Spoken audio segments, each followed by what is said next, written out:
Please welcome Andrew Ross Sorkin and his guest, CEO of Google, Sundar Pichai.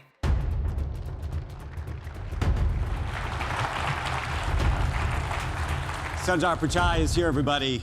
The CEO, of course, of Alphabet and Google, the leading, one of, I at least should say, but probably the leading company, one of the most influential and most scrutinized, I should also mention, in the world. Under his leadership, Google has now shaped a lot of our digital age as we know it. In 2023, Alphabet reported an astounding $307 billion, that's a remarkable amount of money, in revenue.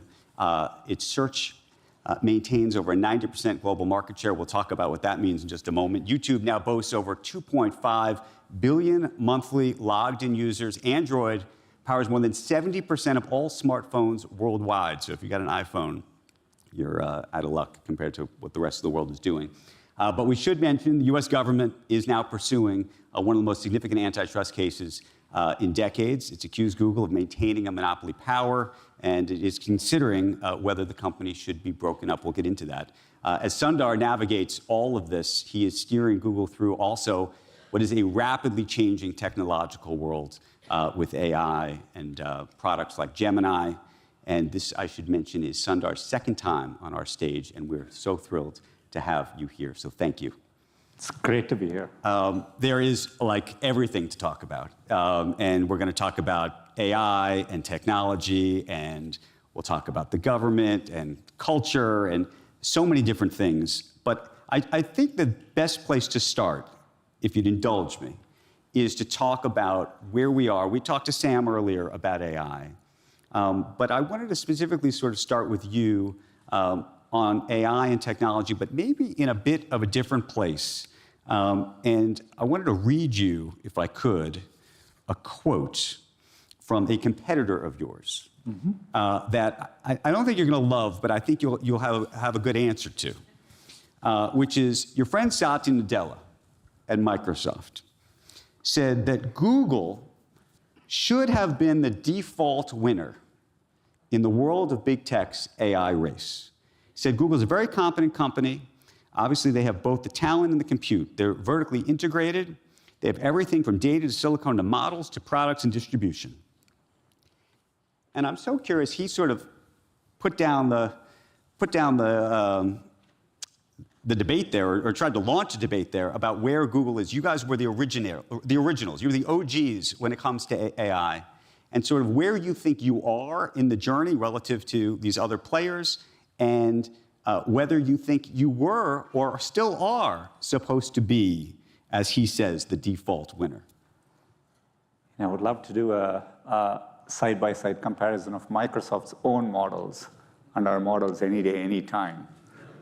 They're using someone else's models. The gloves come off early, and you're throwing down the gauntlet. No. I have a lot of respect for them and the team. Look, it's such a dynamic moment in the industry.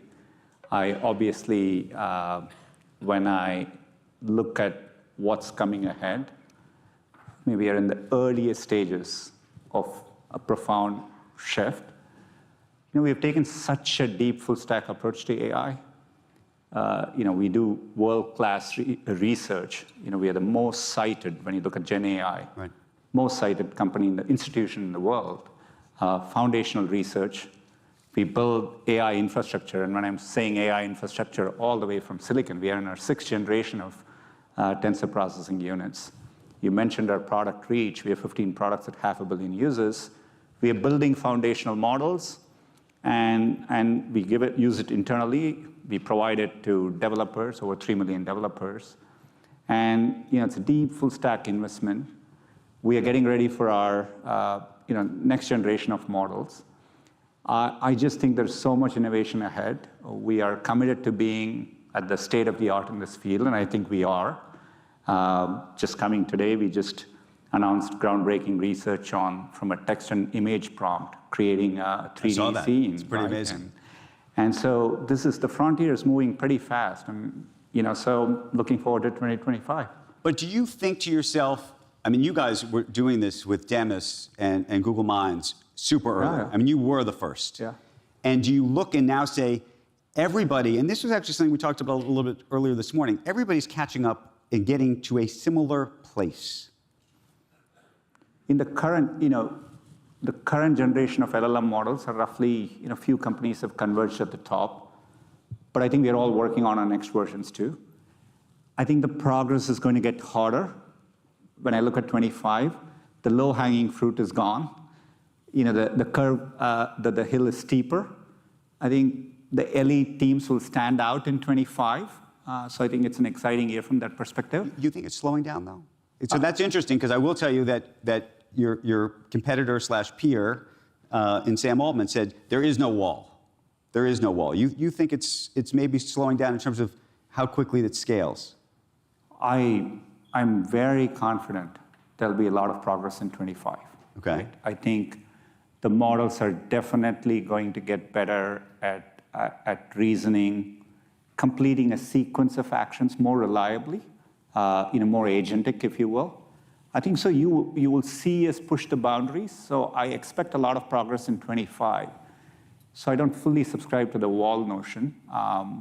But when you start out quickly scaling up, you can throw more compute and you can make a lot of progress.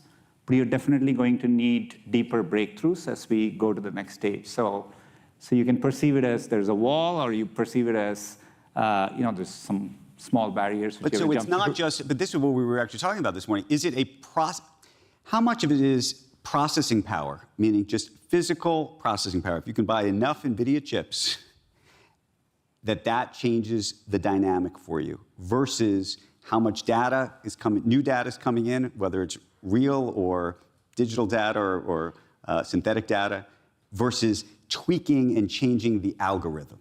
Look, everyone is going to get more compute, right? For compute, you're only constrained by money, right? Like capital to do it. I think there's a lot of capital around. So I don't think processing power, I think, first of all, the current amount of compute we are using is just an arbitrary number. It's not like we're using a lot of compute. There's no reason why it can't keep scaling up, right? So I think everyone will get more compute. But I think where the breakthroughs need to come from, where the differentiation needs to come from, is your ability to achieve technical breakthroughs, algorithmic breakthroughs. How do you make the systems work, from a planning standpoint or from reasoning standpoint? How do you make these systems better? Those are technical breakthroughs ahead. Right. How much do you think that, again, I mentioned Google is sort of an OG in this space, and now there's been this big competition. How much do you think that you didn't move?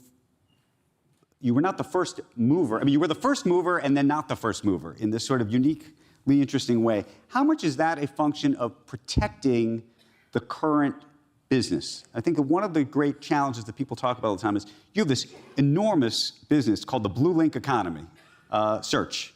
And and that's $307 billion of revenue, not all of it, but a lot of it. And you do not want to hurt or cannibalize that business. Do you say to yourself, as you're thinking about these different AI possibilities and other things, we got to be a little bit slower because we got to protect this other thing over here? Well, look, I think the area where we applied AI the most aggressively, if anything, in the company was in search, right? The gaps in search quality was all based on transformers. Internally, we call it BERT and MUM, and we made search multimodal. The search quality improvements, we were improving the language understanding of search. That's why we built transformers in the company, right? So, and if you look at the last couple of years, we have, with AI overviews, Gemini is being used by over 1 billion users in search alone. And I just feel like we are getting started. Search itself will continue to change profoundly in 25. I think we are going to be able to tackle more complex questions than ever before. I think you'll be surprised, even early in 25, the kind of newer things search can do compared to where it is today. So there's always, when you're running in technology, there's some version of innovator's dilemma somewhere. Right. There's only one answer to innovator's dilemma every time. You lean into that moment, right? Anything else, you won't be around in a few years' time. Do you think you've leaned in enough? And I'm going to read you something, and it's a little tough, and you've probably read it. Christopher Mims in the Journal. Yeah. He says, quote, the company's core business is under siege. People are increasingly getting answers from artificial intelligence, and he's talking not necessarily about Gemini, and he's saying younger generations are using other platforms to gather information. And that longer term, he suggests that some of the results that are going to be delivered by search engines the value of them is going to be deteriorating because they're going to be flooded. The web is going to be flooded with AI-generated content. Look, the multiple parts to the question. In a world in which you're flooded with like a lot of content, sifting and providing people, if anything, I think something like search becomes more valuable. In a world in which you're inundated with content, you're trying to find trustworthy content, content that makes sense to you. In a way, reliably you can use it. I think it becomes more valuable. To your previous part about there's a lot of information out there. People are getting it in many different ways. Look, information is the essence of humanity.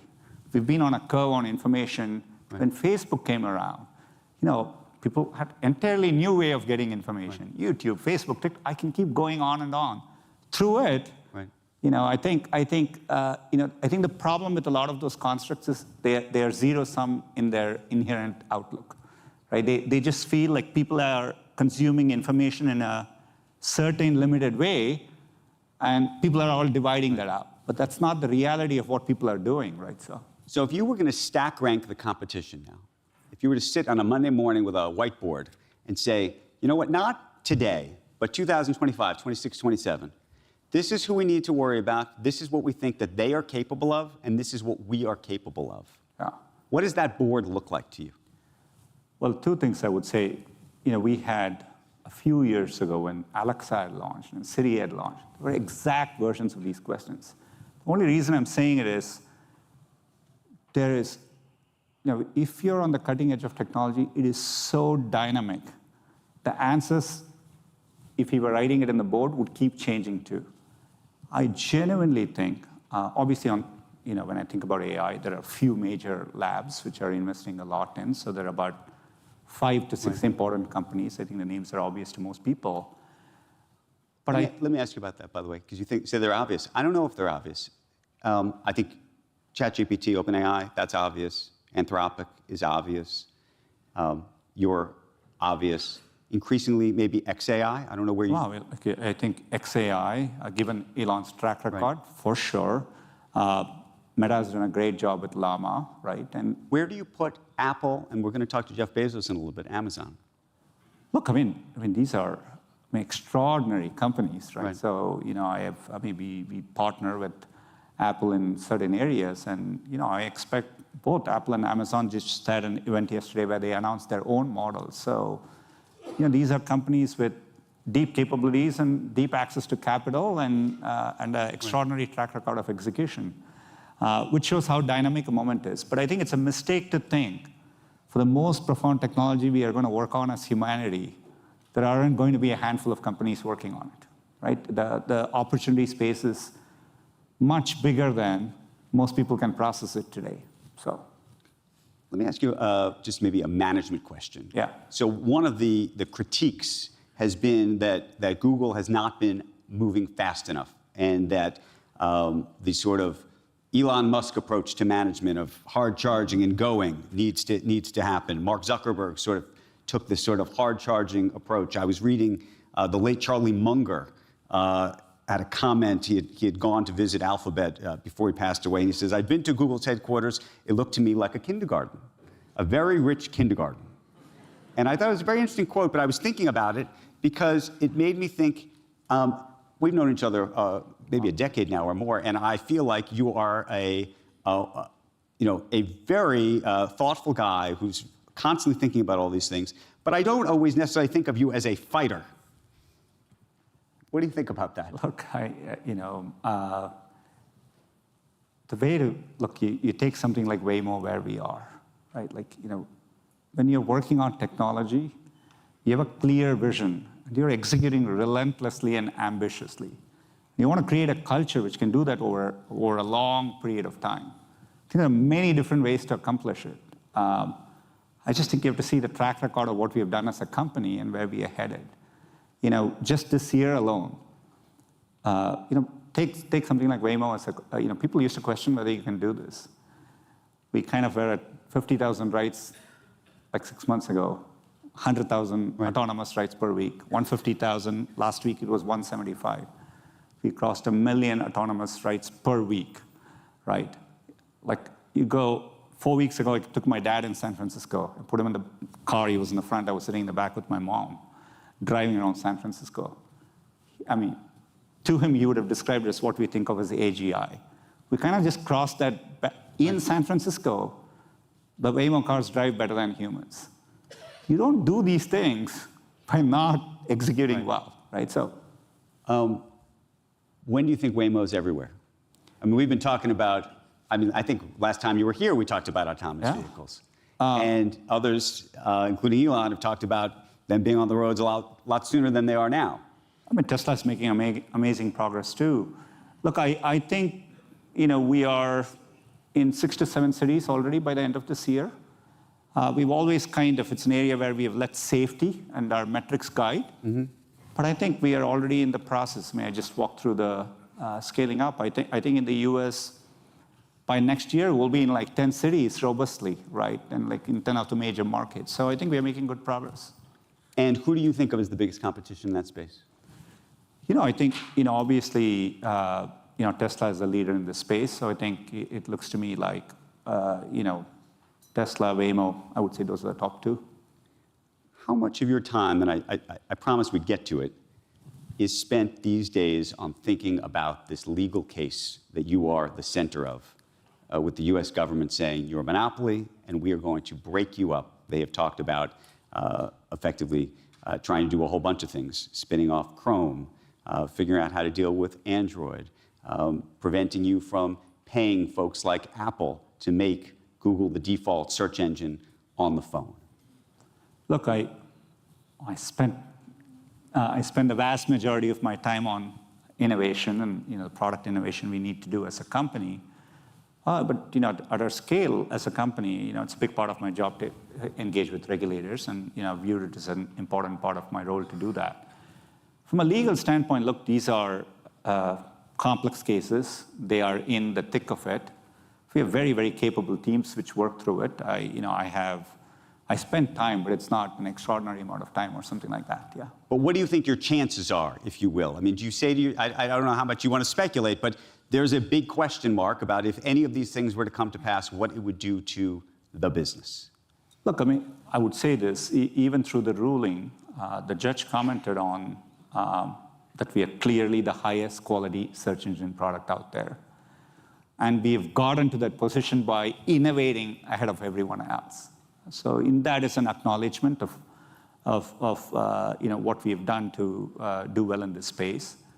You just spent the first 5 minutes asking me about all the competition. So there is something of a kind of a contrast there, I would say. Well, the question is whether it's an old case. No. I mean, right? That's the thing that that's I think today the big question, given that I occasionally will now look at ChatGPT or other services and find search results. Look, we've always argued competition is a click away, particularly on the internet, and it is true, I think, and I think ultimately, look, there's a consumer welfare standard.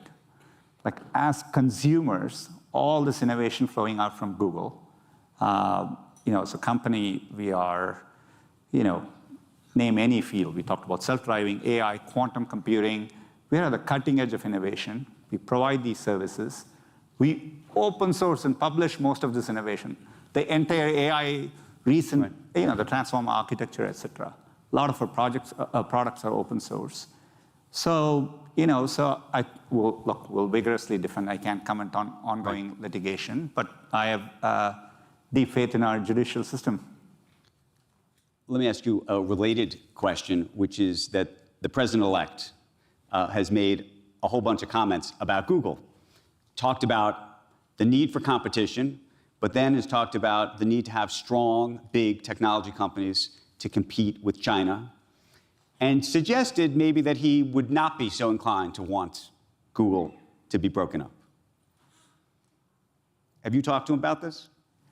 Look, I mean, nothing to do with the ongoing litigation at all, but In my conversations with him, he's definitely very focused on American competitiveness, particularly in technology, including AI.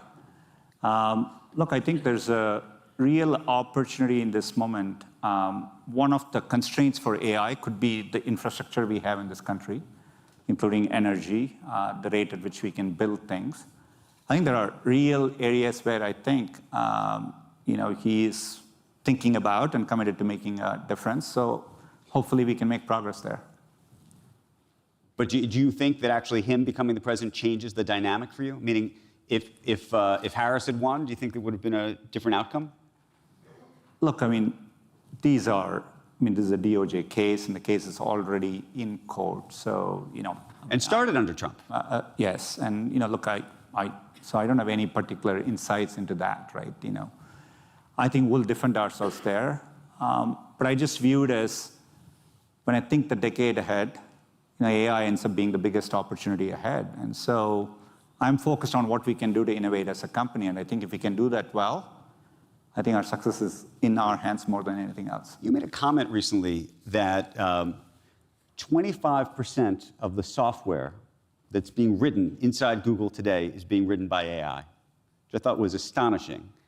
But it led to a question which I didn't see you answer yet, which is, has it changed how you hire inside of Google? Are you changing your hiring plans as a result of all of this? Like to put a fine print on the first part, look, humans are writing the code. The AI systems are suggesting completions. And 25% of the code that's checked in, involves people accepting those suggestions, right? So, but we are still far away from pure way you can describe a problem and the AI writing the code or something like that. Look, I literally I think engineers will be more productive than ever before. More people can become programmers because I think the levels of abstraction will increase over time. Just like blogging made the world of publishing, not everyone needs to be as good as you to get online and write something. And I feel the same with programming. I think 10 years from now, it'll be accessible to millions more people. But that may be true, but do you think that a company like Google will need more or less engineers programming? Meaning when you look even at your budget for next year, when you guys are sitting around going, 2025 hiring plan is X, did that change over the last 12 months as you said, well, 25% of this can be done by, or is at least assisted by? Look, we are definitely taking into account, and constantly, all of us as companies are thinking about how to be more productive, right? You have to do that. And AI is one of the most important ways we are thinking about how to make the company more efficient and productive across, not just across everything. So factoring in our growth plans is an assumption that our software engineers will be more productive than ever before, right? So that may, on the margin, have an impact. But it's also being able to do more things. So it's not that you're looking to hire less people, but what can you accomplish with those people? So think about it. There are times, for example, we have to go and refactor our code just to keep the quality up. It's the kind of work in which it's tough sometimes to convince a lot of people to go do it. Right. The AI systems can help with that. So I think about it as expanding the capability of what people can do. Let me ask you about a former employee of yours, because I think it's actually just a fact. I know you're getting worried now, saying, who's this former employee? Former employee is Jeffrey Hinton, who was really the godfather of AI. He was the true OG. He just won the Nobel Prize. He just won the Nobel Prize for work that he was doing with you. And he said in the New York Times that he now regrets his life's work. That was pretty profound.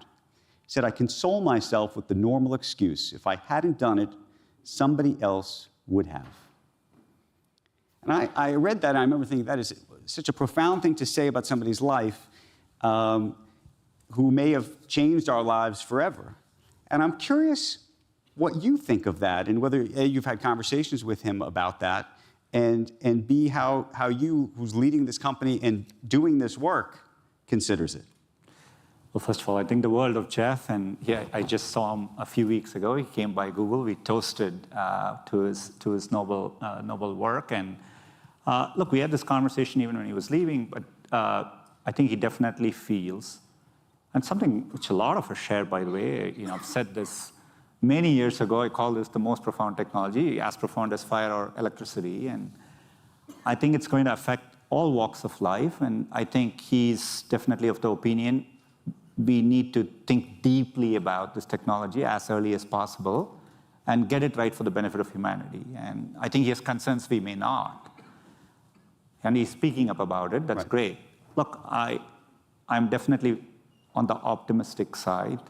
When I think about the areas where this technology is going to make a difference, for people, by now, I think the other area where we won, Demis and John Jumper won the Nobel, was for AlphaFold, yes. right, where we used AI to solve protein folding, predict protein folding better.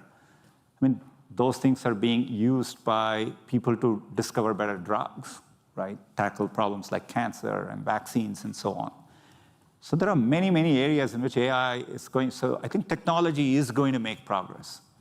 And that arc of progress is bigger than any one person alone. So, no one person Does he feel any better about it now? Do you think you've convinced him? I think, look, Jeff should speak for himself. I think, look, he's proud of the work he has done. He's just asking questions so that he just wants us all to think about the implications of this technology. Well, so here's the other question, which is I think you and Sam and so many others went to Washington in the past couple of years and said, look, just FYI, this thing's coming and there could be a lot of problems and you should regulate this. A lot of people in tech said, or you should be thinking about, what to do about it. Do you have any sense that Washington or any other body, maybe in Europe, is genuinely going to regulate AI? It sort of baffles my mind because we've been talking about regulating social media. We were just talking with Prince Harry about social media, and there's been no real regulation of any sort. I'm not saying there should be. I'm just questioning whether you think there will be. Look, first of all, to be very clear, we are early enough in this technology. I would generally take a very pro-innovation approach. There is a lot of regulation already in place. So take healthcare. Mm-hmm. It's a very regulated industry. It's not like you can bring a treatment in without going through all the regulatory approvals. Right. So just because you're using AI doesn't change all of that, right? So I think you really want to be careful about what additional regulation, if anything, you need at all, right? Like, you have to get your drugs approved. There's an established process to do that, right? So I would take, AI is going to be used for everything from recommending a coffee shop next to you to maybe deciding your insurance to a health decision, right? So I think, the phrase regulating AI can be overbroad, right? What does it mean? But there'll be areas, look at the progress. The models are getting more and more realistic around developing synthetic content. Mm-hmm. We have SynthID, we have watermarking, but it's a research area. Over time, like, how does society think about like deep fakes that cause real harm to individuals, et cetera? Like, should you have some notions? I think in financial industry, you have notions of fraud. Right. Right. So, I think, but you have to be thoughtful and deliberate and be specific about what you're trying to do. What do you think about, and we also talked about this earlier this morning, and you have more content than anybody in this regard, the value of that content, right? You have my emails on Gmail. You have, if I've uploaded video or somebody else has uploaded video about me on YouTube. I'm sure people have cut and pasted articles that I've written or other things. How should we think about that and the value of it? It's very interesting because if you were going to write a book, you could go to the library and maybe read 30 books. You could maybe go buy some other books, and you could take all that information in your head and hopefully you footnote it or put it in the bibliography. But you could probably only do that once. It'd be very hard for you to take all the information and learn it and then spit it out a million times. You get to spit it out a million times a day. Yeah. And I just wonder what the economics of that should be for the folks that create it in the beginning. Look, it's a very important question. Look, I think I think more than any other company, look, we've for a long time through, be it in search, making sure, while it's often debated, we spend a lot of time thinking about the traffic we send to the ecosystem. Even through the transition over the past couple of years, it's an important priority for us. In YouTube, we put a lot of effort into understanding and identifying content and with Content ID and creating monetization for creators. I think those are important principles, right? I think there's always going to be a balance between understanding what is fair use when a new technology comes, versus how do you give value back proportionate to the value of the IP and the hard work people have put in. But do you think there should be different rules around fair use in the AI era? Look, these are important issues which I'm sure Congress, the Supreme Court, everyone is going to weigh in. I think they will, but if they do, they'll be late. That's the thing, right? This is all going to move. This has already moved. It's already moved past us. And so all this information has been hoovered up, and people have learned from that. And to the extent that there are folks who use your services and other services, they're beneficiaries of that. But it's not clear that the original creator is the beneficiary right now. So for example, the work we have done around music generation, we have primarily given it as tools for artists to use. Right. We've been deliberate. We didn't put music generation in the hands of users, right? We are actually giving those as tools to creators. That's how we are doing it in YouTube primarily, right? So I think we are going to be thoughtful in how we approach these questions. But I do think people will develop models around it. Yes, economic models. You spend a lot of money giving a lot of money to creators. Yes. On YouTube, for example. Yes. Yeah. Do you see a day where instead of the blue link economy, if you will, that you actually are going to be sending checks to creators that created even an idea or a fact that you were able to collect along the way? Down the line, well, we are licensing content for AI today, right? So we are doing that where we see value. So interesting. So you're doing it. One of the things that's fascinating to me, you're licensing data, for example, from Reddit, right? But what's so interesting about that is the folks on Reddit are just typing away for free. It's a fascinating business model. No, but look, we license data from Reddit. Right. We license data from AP. We license data from New York Times, right? And so, we do it across the world in a variety of ways. But I think over time, will there be models by which people can create? There'll be a marketplace in the future, I think. There'll be creators who will create for AI models or something like that and get paid for it. I definitely think that's part of the future, and people will figure it out. I want to ask you a slightly different question about being a CEO of a big company like this. So I don't know if you were going to remember this, but when you were here last, there was a massive protest that was happening on your campus around women. Do you remember this? Yeah, of course. And I spent probably too much of the interview asking you about that and how you felt about that. And there was a walkout, effectively, on the campus at the time. And it feels like the culture has changed, or that you have tried to distinctly change the culture inside of Google since then. And I just want to know what that has been like. I was listening to Peter Thiel talking to Barry Weiss, and he was saying that the Valley has decided that wokeism is over, effectively. In fact, he said, quote, "Behind closed doors, every major founder and CEO knew the woke experiment had failed." What do you think of that? Look, the way for a few years now, as a company, I feel like the values are enduring, but your culture kind of needs to evolve with time, right? There's a difference, right? You have deep, enduring values. For a while, I felt, particularly as the company grew a lot, we have kind of doubled as a company in the last 6 years across every dimension since I was last here. So many new people coming in. We are fortunate as a company to have a timeless mission. the first part of the conversation about how exciting all of this is.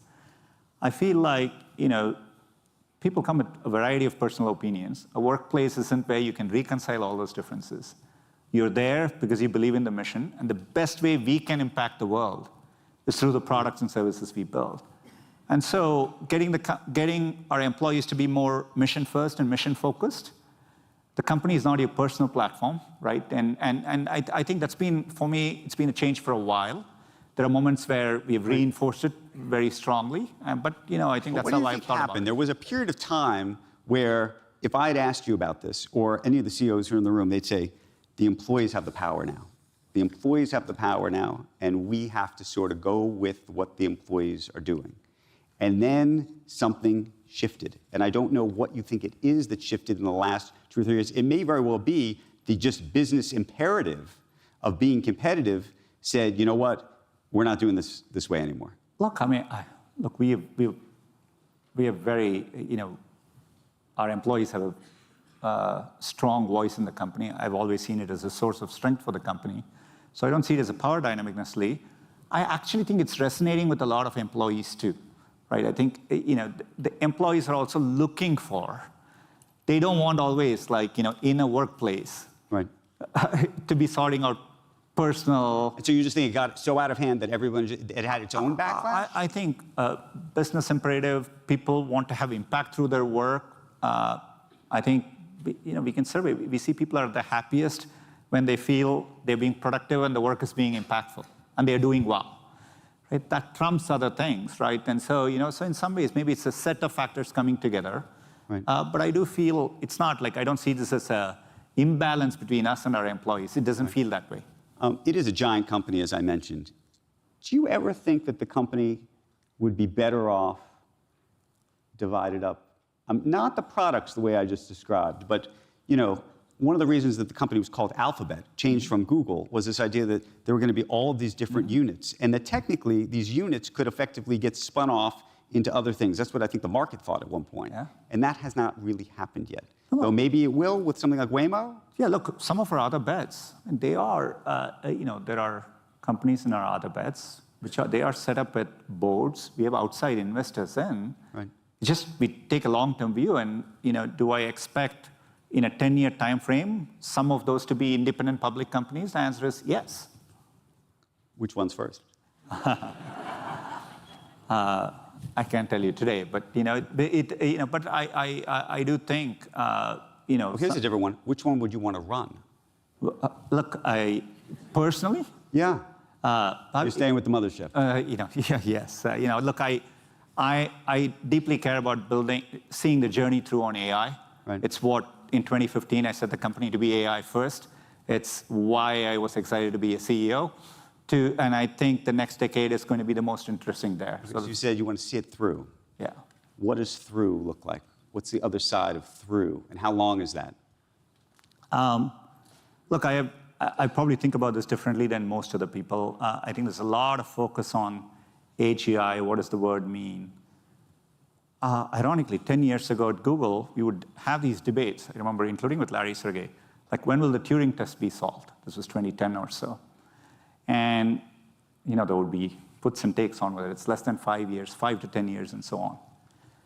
Look, we kind of crossed the Turing test barrier. No one speaks about it now. To my earlier example on Waymo, the fact that Waymo in San Francisco drives better than humans, did we cross a threshold there? No one even thinks about it that way in this audience. People kind of get in the car on Waymo and they don't think about that. So I think asking these questions is, the more important question is, is the technology progressing rapidly? Yes. Will it continuously do more things than what it's able to do today, including in many tasks, reach advanced specialization? And the answer is yes. So that's going to happen in the next decade, right? Okay, so in the next decade, then, what does Google look like? What is Google in 10 years from now? Given all the competition we're just talking about, all these other names that are trying to do what you're doing and everything else, what is will it have 90% market share in search? Will it have $307 billion in revenue? I'm assuming you want more. Look, the last decade, set the company to be deeply AI first, right? This is, for us, AI is not, the LLM is one moment in time, right? We're working on so many things in such a deep, fundamental way. Pretty much, it's the same piece of technology which improves search, which improves YouTube, which improves cloud. Cloud and YouTube are over $100 billion in revenue. And 10 years ago, these weren't businesses for us, right? It's what propels Waymo. We have many, many other bets too. So I still think of us as an AI-first company. And I think if you're at the forefront of making progress with this technology, bringing it in a bold and responsible way, I think we'll do very well as a company. Well, hopefully you'll be back before 10 years from now. But we want to thank you for the conversation. Sundar Pichai, everybody. Thank you so much. Thank you. Thank you. We're going to take a quick break. When we come back, Jeffrey Bezos.